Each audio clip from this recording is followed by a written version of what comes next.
anak-anak, kita jumpa lagi dalam video pembelajaran tematik kita dalam tema 3E, yaitu cuaca. Nah, kali ini kita masuk dalam pembelajaran 34, masih subtema 2 dengan temanya perubahan cuaca.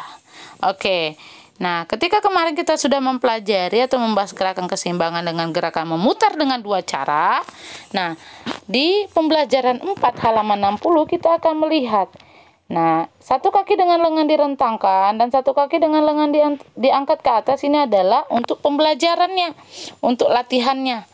Nah, tetapi untuk di halaman 60 kita akan belajar membahas gerakan keseimbangan dengan 3 gerakan. Nah, yang pertama gerakannya itu adalah gerakan berputar dengan kaki ditekuk. Yang kedua, gerakan berputar sambil melompat ke kiri dan ke kanan. Dan yang ketiga, gerakan melompat lalu berputar, ya. Ini untuk 3 gerakan yang bisa anak-anak lihat kembali di halaman 60 dan nanti akan diperdalam lagi ketika anak-anak mempelajari PE di jam PE, ya. Oke. Nah, ada halaman 61, ayo berlatih. Coba anak-anak cari dulu, nanti akan kita bahas waktu di Zoom untuk halaman 61. Oke? Oke. Lalu kita kembali ke pembelajaran 3. Nah, di pembelajaran 3 kita melihat manfaat cuaca. Halaman 55. Oke. Nah, manfaat cuaca itu sangat banyak, ya. Akhir-akhir ini kan banyak sekali perubahan cuaca. Nah, kadang tiba-tiba panas atau kadang tiba-tiba hujan deras, gerimis yang panjang lama. Nah, suhu udara ketika siang hari itu kan terasa sangat panas. Kalau malam hari itu akan dingin. Nah, bagaimana dengan tubuh ketika kita menanggapi cuaca panas atau cuaca dingin? Nah, kita lihat cuaca cerah itu bisa dimanfaatkan untuk beraktivitas, berjualan, minuman, atau buah segar atau memanen padi oleh petani, ya. Sehingga cuaca hujan juga dimanfaatkan untuk beristirahat, berjualan makanan yang hangat dan menanam padi para petani. Nah, saat cuaca panas, suhu tubuh akan meningkat. Bila tubuh semakin panas, maka jantung semakin lemah. Sehingga ketika cuaca panas itu, tubuh akan bekerja keras agar keadaan tubuhnya tetap seimbang. Tuh, ya. Nah, tubuh kita memiliki kemampuan untuk mendinginkan dirinya, misal dengan berkeringat. Namun, kita harus membantu tubuh dengan beberapa tindakan. Nah, ada 3 hal yang harus kita perhatikan saat cuaca panas, yaitu yang pertama, memakai pakaian longgar. Yang kedua, minum air yang cukup untuk mengganti cairan yang keluar. Dan yang ketiga, hindari panas matahari saat siang hingga pukul 3 sore. Ini, ya, untuk cuaca panas. Lalu, bagaimana dengan cuaca dingin atau hujan? Nah, pergantian cuaca dari panas ke dingin membuat tubuh harus beradaptasi dengan suhu di sekitar yang berbeda dari sebelumnya. Adaptasi yang dilakukan tubuh yaitu dengan menghangatkan diri. Namun, untuk menghangatkan diri, nah, kita perlu beberapa cara, ya. Karena ketika menghangatkan diri, tubuh itu memerlukan banyak kalori atau panas. Nah, tubuh yang tidak siap akan melemah daya tahannya. Nah, tubuh yang daya tahannya melemah akan mudah diserang virus penyakit. Oleh karena itu, kita dapat meningkatkan daya tubuh dengan beberapa tindakan atau cara sebagai berikut. Pertama, memakan vitamin yang dibutuhkan tubuh. Kedua, menjaga kebersihan. Dan yang ketiga, memakai pakaian yang tebal dan hangat. Nah, ingat, ya, bila tidak segera mendapatkan panas atau kalor, maka tubuh akan melemah dan mudah terserang virus penyakit. Ingat. Nah, oke. Coba lihat di halaman 62. Di halaman 62 ada cerita tentang bermain saat cuaca panas. Nah, bermain saat cuaca panas. Jadi nanti dibaca Sehingga nanti Miss mau cek cara bacanya ya. Coba lihat ayo berlatih. Nah, kita mempelajari ayo berlatih. Nah, yang pertama tadi ketika pulang sekolah Panji bermain sepak bola di lapangan ya. Nomor 2, siang hari itu cuaca sangat titik-titik panas dan matahari bersinar titik-titik terik.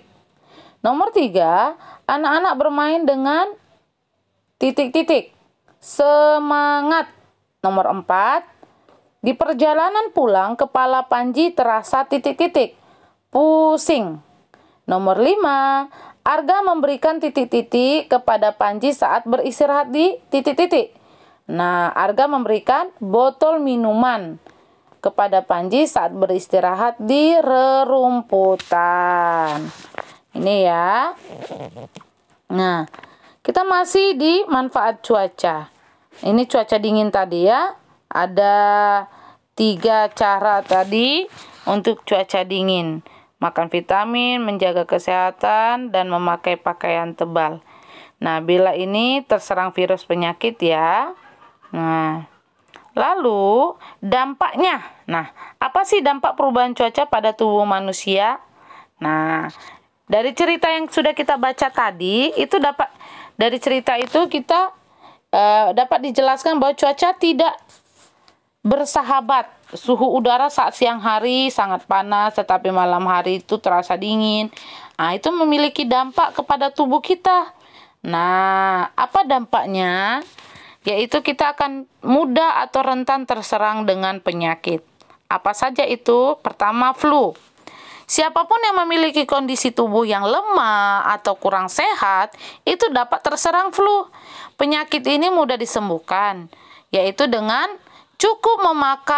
cukup makan dengan teratur dan beristirahat. Yang kedua, mimisan. Nah, mimisan ini sebenarnya tidak berbahaya bila tidak disertai penyakit lain ya. Secara tradisional dapat disembuhkan dengan daun sirih. Tetapi ya tetap kita harus menjaga tubuh kita ya. Yang ketiga, sakit kepala atau pusing. Nah, sakit kepala atau pusing ini terjadi karena suhu tubuh terlalu panas. Hal ini juga dapat menyebabkan dehidrasi atau kondisi tubuh yang kekurangan cairan. Jadi jangan lupa, walaupun kita berolahraga, kita harus juga minum air putih. Oke? Nomor 4, sesak nafas. Sesak nafas itu karena udara yang dingin dan dapat menyebabkan saluran pernapasan mengkerut sehingga pasokan udara ke paru-paru menjadi terganggu. Dan yang kelima, saluran pencernaan. Nah, kuman itu dapat masuk melalui makanan yang kita makan ya. Oleh karena itu kita harus memilih makanan yang sehat. Kalau tidak, akan mengganggu pencernaan. Sehingga kita akan mengalami gangguan pencernaan. Ingat, dampak perubahan cuaca itu mengakibatkan berbagai bencana alam. Jadi bukan hanya ke tubuh kita dampaknya. Nah, ke alam juga ada, yaitu seperti angin puting beliung. Saat terjadi bencana alam, apa yang kita lakukan? Ayo, apa yang kita lakukan saat bencana alam? Nah, itu bisa kita lihat atau kita baca di halaman 64. Ada percakapan tentang bencana angin puting beliung antara Siska, Panji, Saskia, Arga. Itu nanti kita akan cek lagi ya waktu di Zoom. Lalu ada juga setelah bencana angin puting beliung, warga saling bahu-membahu memperbaiki rumah yang rusak. Nah, bantuan yang diberikan juga tidak hanya berupa tenaga untuk bekerja, namun juga berupa bantuan, yaitu bahan bangunan. Padahal bahan bangunan itu diperoleh dengan cara berutang kepada pemilik toko bangunan terdekat. Tetapi mereka tetap membantu meskipun mereka sendiri tidak memiliki kelebihan. Nah, itulah sikap yang harus kita tiru. Nah, ketika terjadi bencana alam, kita harus mau memiliki sikap ini, yaitu bergotong royong dan saling membantu untuk membantu yang ditujukan kepada warga yang saat itu sedang mengalami kerusakan. Semangat tersebut harus kita contoh. Kita membantu dengan kemampuan yang kita miliki. Bila bantuan yang dibutuhkan melebihi kemampuan, maka kita dapat melakukannya bersama-sama. Kita juga dapat mengajak orang-orang yang memiliki kelebihan untuk ikut membantu. Nah, selain itu kita juga bisa menghibur mereka agar tidak bersedih. Itu caranya ya, bahu-membahu tadi ya, memperbaiki rumah yang rusak. Oke, nah ada ayo beraktivitas. Coba lihat di halaman 65. Checklist bila pernyataannya tepat, lalu cross bila pernyataannya tidak tepat. Yang pertama, kita akan merasa senang bila dapat membantu orang lain yang kesusahan. Checklist. Yang kedua, membantu orang lain yang kesusahan merupakan hal yang memberatkan. Cross. Yang ketiga, bergotong royong akan memudahkan kita untuk menolong korban bencana. Checklist. Kita membantu orang kesusahan hanya jika memperoleh imbalan. Cross. Menolong orang yang kesusahan tidak membedakan asal daerah. Checklist. Oke. Nah, jadi pembelajaran kita sampai di sini untuk ini. Nanti akan kita perdalam lagi saat kita melakukan Zoom ya. Oke, jangan lupa tugasnya dikirim. Sampai jumpa dalam video selanjutnya. Bye-bye.